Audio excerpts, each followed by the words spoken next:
Okay, so I'm here with Geoff from Hard Rock Hell. What's your position? What's your title? In Hard Rock Hell itself? Yeah.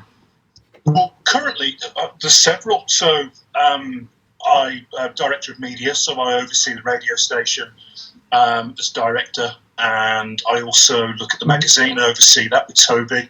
And we've got HRH TV as well, which produce some quite nice documentaries which go up on Amazon Prime as well at our festivals. And then on top of that, I also book most of the bands for the festivals for the coming years as well. So quite a varied job. Wow, okay. And you do the press as well? Yeah, oversee the press as well with Toby. And I also run 4 record labels. Yeah. What don't you do? I even make my own tea. Yes. Oh, yes, I forgot to ask, coffee or tea? You messaged earlier you had a tea just as I was about to drink, and I thought I was drinking tea, and I got shocked because it's coffee. No, I've definitely got tea. Tea. Okay, so, wow, where do you start? Okay, let's start with how did you get involved with Hard Rock Hell? About 6 years ago, I used to be with an American station called Gripper Delusion. So by background, I'm a stoner rock DJ, sort of space rock, psych, that kind of thing. And I used to do these weekly mixes for Gripper Delusion, which went out on a Sunday. They were like I reluctantly use the word chill out, but they were kind of a laid back sort of space rock, sort of hour long sort of mix. And in the background of that, TBFM Online was a radio station which was bought out by Hard Rock Hell, and they were looking for new DJs. And I was asked if I wanted to join and expand the show that I do as a Mark Mother and do that as a 2-hour show, but not as a mix, as a regular sort of radio show with vocals in the middle. So it sort of grew from there. And then working around the festivals and helping out and DJing at the festivals, I just ended up trying my hand at other things and working on other things, and it just grew and developed from there. It just ended up becoming a full-time job. Wow. Just quite organically. Absolutely, I think, yeah, in a nutshell, organically is the best way to put it. It just, everything sort of developed and found its way, and we get to the point where I'm at now. Wow, okay. So I knew you personally from doing the press, and then about that time, I think the magazine launched. But then you're also doing the radio now as well. So I thought maybe you're just mostly on the press side, but you're booking the bands for most of the festivals now as well. Bands on everything, and the whole thing works together quite nicely as a package. So the radio station, we try and play, we think we play roughly 70% brand new, unsigned, up and coming or newly established acts, and the lower half of the festival, the lower parts of the bill, are bands that fit that bill as well. So we see bands coming in, or we hear bands playing on the radio, and there's a nice marriage there where we get to hear the two, and we can either put people on the festival or we give them the opportunity to be on the radio as well. So it works quite well as a package. Yeah, it's almost like a try before you buy. Yeah, absolutely, yeah. And it depends on what's going on with it, within the various genres and the scenes as well. So it's good. It is. And then you've launched, well, you already had Off Your Rocker. You've launched 2 more sister labels to that as well. We've just announced the 3rd as well. So lockdown, when that happened in November, in March, it had a bearing on what we did with the festivals, and we were looking at other things that we could expand upon. So we looked at bringing up some brand new labels, and we launched Metal Rocker and Stone Rocker, and we've just announced last week or the week before Heavy Rocker as well. And the idea with those is that they're labels that exist under Off Your Rocker, so Off Your Rocker is the mothership, as it were, and then we use the label, again, like the radio station, like the festivals, to look at bands that are up and coming and work with them, and they can graduate to Off Your Rocker as they go. Okay, so it's almost like a training team, like how Red Bull have... what's it called? Thingamajiggy. Toro Rosso.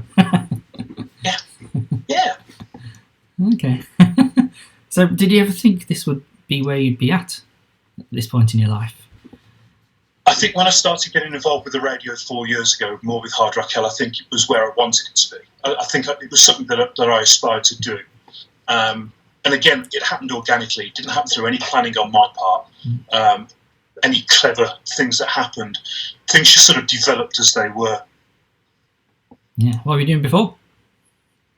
I was a psychiatric nurse. Oh, really? Wow. Okay. That's a big difference. Yeah. I managed 2 teams. So, yeah, I've been a nurse for 30 years. So, and I, enjoyed that career. But after 30 years, it was time to do something new. This opportunity came along. So, I gave it a go, and it seems to be doing okay so far. Yeah, it's doing all right. So do you get to choose the locations for the venues as well then? We had some influence on that. We had two kinds of events. So one is a city event and one is a residential. And the residentials traditionally were held in Wales. They've been in Prestatyn and Pwllheli. And recently we moved them to Great Yarmouth. But the city events we work in conjunction with the Academy Music Group. So it's more about looking at the festivals that we've got and the style of music it is. So, for example, metal, we would expect a bigger audience there. So we look at their bigger venues. So we looked at the Birmingham Academy for that, which has three stages over 4,000 people. So that made sense. And we've just launched HH Psych, which is a small psychedelia festival in Liverpool. And the cap on that is something like 1,200, 1,500. And it just suits the audience that we've got. So it depends on the popularity of the festival itself and the genre of the festival. And that kind of dictates where we look at doing them. But I think we're in 5 or 6 different academies now. There's 2 in London. We've got Leeds, Sheffield, Liverpool, Birmingham. So, yeah. Leicester, the new wave of classic rock. Mm-hmm. Oh, taking over. Absolutely. Yes. Yeah, see, I think the only thing missing there is Scotland and Ireland. And I wouldn't rule those out for future as well. I mean, I've talked to people over in Ireland about various festivals. And Scotland would make sense as well. A lot of people come down to our festivals from the north of England, from Scotland as well. So it would make sense at some point perhaps to look at that. Absolutely. All right. Any more labels going to come as well? I think that's where we are. Where we are right now, probably not. We are doing some work in the background. We're looking at doing some limited edition vinyl releases for various things. We've just announced a Wave of Classic Rock one, which kind of goes hand in hand with the festival. But so we might try and do some special limited edition releases of vinyl, for collectors. So we may do something with that. But in terms of actually changing the way that labels run right now or introducing brand new labels, probably not. I think 4's enough. How about a Hard Rock Hell Cafe? It's been mooted. I mean, yeah. Roll it out. We have unofficial hangouts around the country where various festivals take place. There's a club called the Costermongers in Birmingham that we use now before HH Metal and perhaps before for the Hammerfest next year. So we do kind of have these unofficial chapters around the country. I wouldn't rule it out. That'd be good. It'd be nice to have an honest kind of organisation having a rock bar chain. It'd be fun. Imagine all the memorabilia you could get. And we've got, and we have lots of that now. The festival would have been 14 in November, so it'll be 14. The 14th one will occur in its 15th year next November. But we do 11, 12, 16, 17 festivals a year. So, we've wrapped up a lot of interviews over the time, and some memory here and there's come in. We work with some really good people, some really big names. Yeah. Absolutely. You don't really have a head office as such either, do you? Well, they're based over in Ibiza, and a year ago we opened up an office in Stafford, and that's where Toby and I are based. So we've now got an office in Ibiza and an office in the UK. So we've got operations from the UK as well. Yeah, okay. Do you go over to the Ibiza event as well? Yes, absolutely. Yeah, it's a great week. So they have Rock Week over there, a week before the sort of dance festival, dance season, whatever you want to call it, over in Ibiza. Sort of happens to have Rock Week.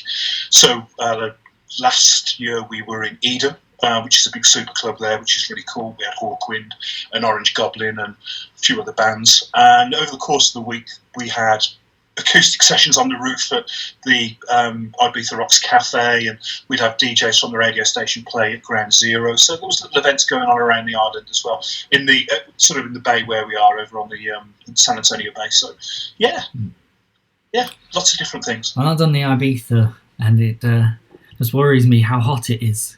Going to a gig and being that hot. If it's inside, I guess air conditioned.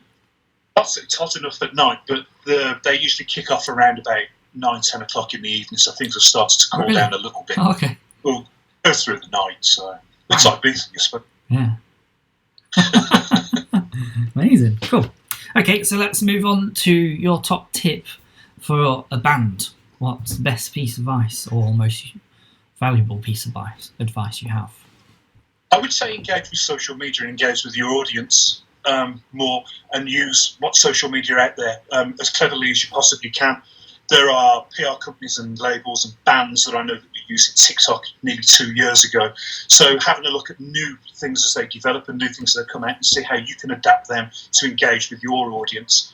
I think because right now, obviously, there aren't many shows going out there apart from live streaming shows. I think it's important to let your audience know that you still exist, that you're still out there. Some bands have managed to record, some managed to write, which is cool, and there'll be albums out next year. But your audience needs to know that you're still around, and social media seems to be the smart way to do that still. There's no alternative to it, really.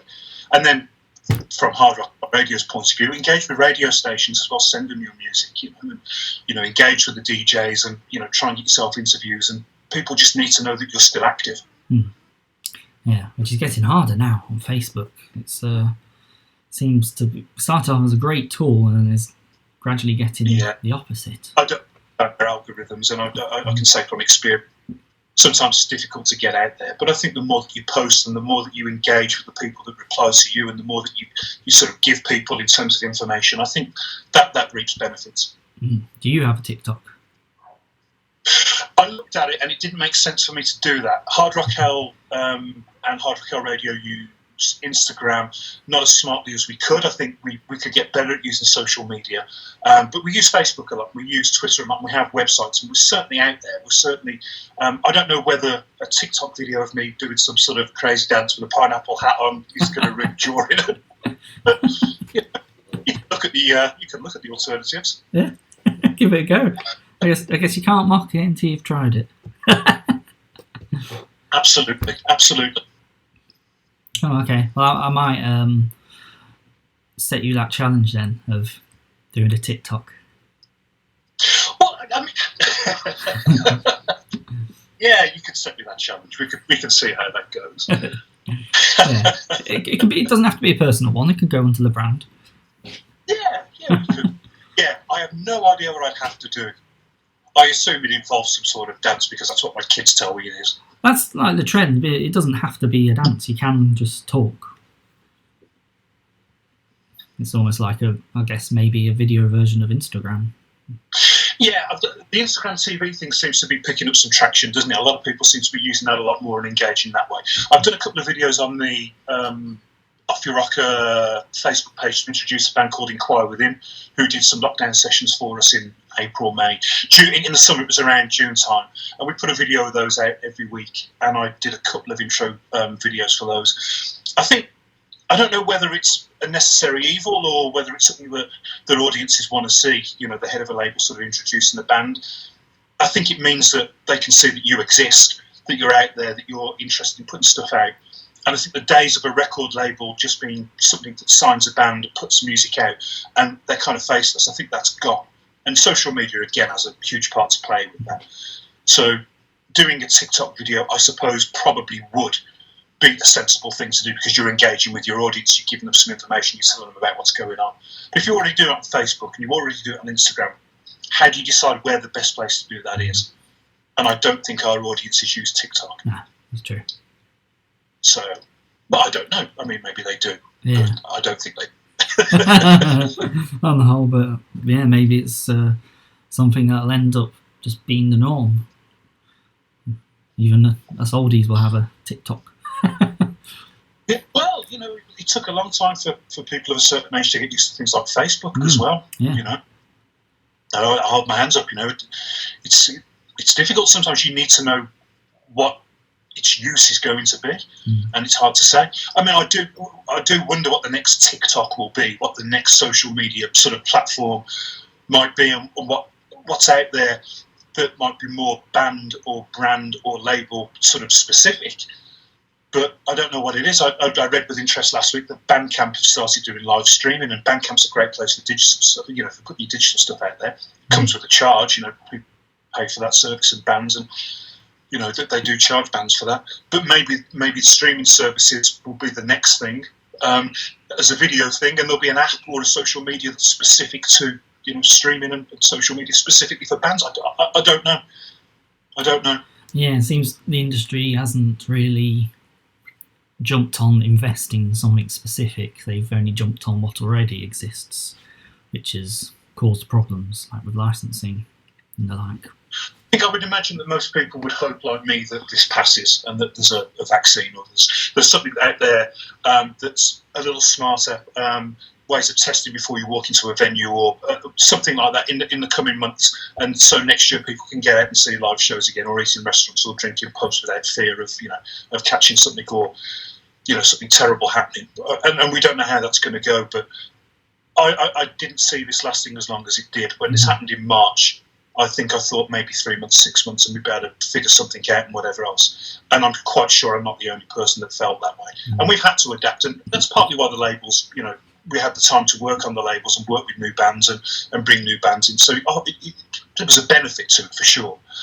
But I can't see another year or two without shows. I can't see bands sustaining themselves, labels sustaining themselves, and festivals as well as venues sustaining themselves if there's nothing that they can put out there. So I would hope that something happens quick. Yeah, hopefully by spring it's got some kind of normality back. Yeah. I mean, I'm hearing that in Spain they're looking at something called a health corridor.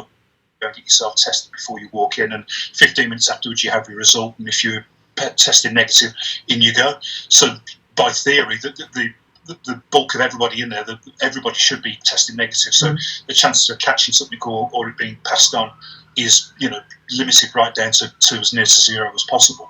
And that might be the way that they do it. But then that brings its own problems, especially for a festival. If you've got 20 bands on and 10 of them has one member testing positive, how do you bring in more bands? Yeah. So there are difficulties and there are challenges ahead, but we're going to have to wait and see. I'm told there's a vaccine now, and there's several options, and they'll be rolled out very, very soon. And maybe in the spring, as you say, things might be a little bit easier. But I would hope so. I think you have to remain confident. So. I'm surprised that no one's made any kind of like bubbles you stick on your head. Why not? Just like a straw. Everybody's in a bubble, including the band. I mean, they've been doing that for years. The Flaming Lips. Wayne Coyne used to stand in a bubble 10 years ago. I saw him in maybe Birmingham, maybe Bristol, and he was in a bubble on stage. Then now he's just took that to the next level, and his entire audience are in these tiny bubbles as well. Pretty cool. Yeah, I'd like to try a mosh pit in one of them. yeah.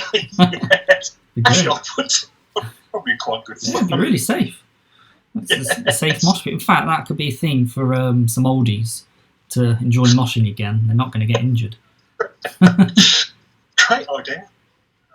Nice. The next Hard Rock Hell. Hard Rock Bubble. Yeah. Bubble. Bubble. Yeah. I'll pitch the idea. We'll see what happens. Yeah, okay. Because like the old, the first Hard Rock Hells, they've got the bubble pits, ball pits, even. True. Absolutely. I mean, everyone gets involved with that. Known for having foam and stuff. They have the foam in the clubs and whatever else. Yeah. So bubbles, yeah, that could probably work. I think so. So to finish off with, name us a couple of bands that have been piquing your interest, bands to look out for in the next year. I think label bands right now that we've signed, and we're really lucky. We get a lot of submissions through Hard Rock Hell Radio for bands, so we get to hear a lot of bands way before they seem to turn up on other people's radars or turn up on social media. But the bands I've been working with these new labels, for example, Ward 16, have been around for a little while, and they've really developed their sound, and I think they're superb. I mean, they've got a great stage show anyway, but the music backs that up, and their new album Metamorphosis is absolutely, it's exceptional, and it's turning up on Albums of the Year polls, and it's getting 10 out of 10 reviews, and quite rightly so. So there are bands like them, and Woven Man, who we've just announced. We've just signed a stoner band called Son of Boar, and they're doing really well. There's a band from Birmingham called Flex Bison that I'll always champion if I get the opportunity to. They're kind of a stoner band, but they sound much more like Alice in Chains to me, and they're fantastic. So Flex Bison are great. Master Charge from Nottingham are superb as well. And then there's Cyclona from Bradford, and Red Spectre are great as well from Stafford. They're really cool. We've got Pulverize up in Bradford as well. There's loads. It depends on what you like. But, if I'm going to plug the station, now's the time to do it. If you want to hear these bands, if you want to hear these up and coming, you've got to go to Hard Rock Hell Radio. Yeah. Do you have an app as well, your own app? Yeah, the HRH Bible, yeah. So you can listen to the radio via that, and we put some of our videos from the festivals up on there. and what else? And the magazine as well. So the magazine's got a link to it. So we get news stories or any interviews, big interviews that have been in the magazine, we put on there as well. So it's a bit of a one-stop. And it's pretty cool for the festivals as well. We put schedules on there. So if you've got the app, you can see what time each band's on which stage. Oh, okay. So I'm on. Quite useful, yeah. Okay. Do you buy the magazine, or is that free? Because the last issue was free, wasn't it? Yeah, it's always been free. So every festival we always have copies of the magazine there. So it's for the fans and for people that attend. You can subscribe to it. There's a small cost for that. You can buy it for £2, I think, on Amazon Prime.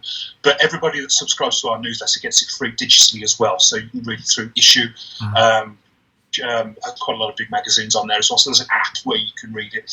But the last edition, we managed to get in 7 branches of HMV as well in the West Midlands, and moving up towards the East Midlands as well. So you could get it in Nottingham and Mansfield, Telford, Coventry, Wolverhampton, and 2 branches of Birmingham.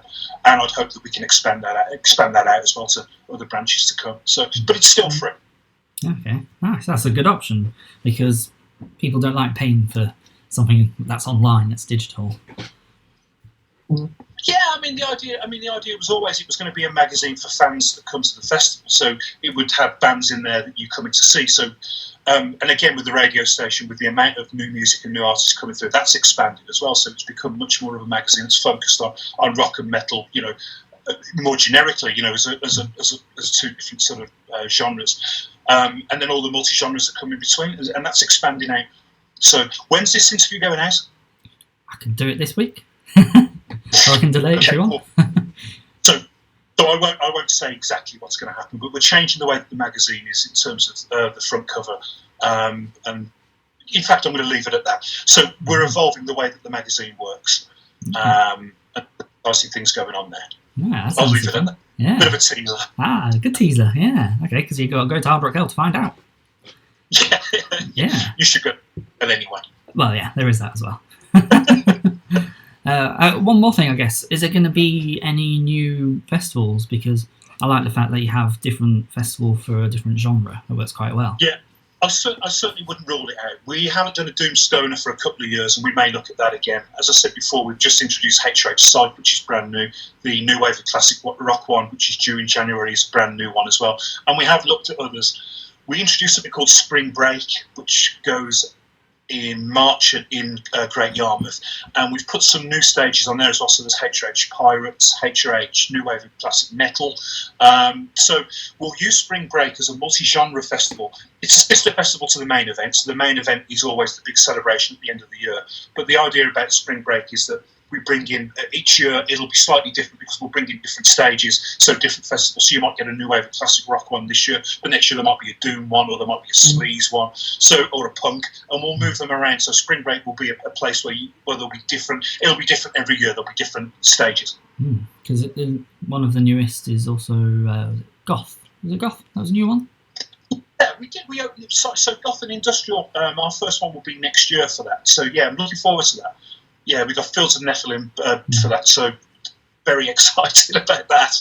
Yeah, so that's another one. And we've got the prog one as well. And what we may do is we may look at some residential festivals and bring in some of the genres and put them together. We did ABC, which will be AOR, Blues and Crows, which is like a country rock, southern rock sort of festival. Not the band. And that's next year. Yeah, well, it's a great lineup as well. So we'll always look at sort of evolving new festivals and bringing new genres in, but we'll look at what we've got as well and put them, in different places. So to mix it up for audience as well, so everybody gets to hear or see something different. So if you're an AOR fan and you're not really into blues, you get the opportunity to see some blues legends and vice versa. It's a cool thing, get to discover some new stuff. Yeah, sounds good. Hopefully we can start going back again. Yeah, big cross. Absolutely, because personally most got it about the Viking. Vikings is a great festival. Yeah. The atmosphere there is incredible. It's absolutely superb. Great way to end the year. Good party atmosphere as well. Considering the sort of styles of music that plays it, but Vikings is fantastic. It's one of my favourites too. Yeah. I like them all, of course, but it's one of my favourites. Brilliant. Well, thank you very much for giving me your time to have a little chat. No, thank you for asking me. It was an absolute pleasure. Thank you. That's all right. And so just head to Hard Rock Hill. Actually, if a band does want to submit to for review, for airplay, or potentially even for the label? What's the best thing to do? We take submissions for absolutely everything. So if they have a look on the Hard Rock Hell Radio Facebook page or website, there's somewhere where they can upload their music, and there's a form that goes with that. So they can say what kind of genres they fit, what kind of styles that they have, and then we look at that, and the DJ sort of pick up on that as well. And I think there's a link on the Facebook page as well for submit yourself for a festival as well. I mean, people can contact me, John, at Chic Festivals directly anyway if they're interested. Not a problem. We're always interested to see what's out there, and we want new bands. And as many people that want to apply for it, that's great. That's fine by us. We'll always consider everybody. Brilliant. Nice. All right. Thank you very much. Have a good week. And it's almost Christmas. Well, let's see what happens, shall we? Yeah. All right. Thank you. I'll see you Cheers. later. Thank you.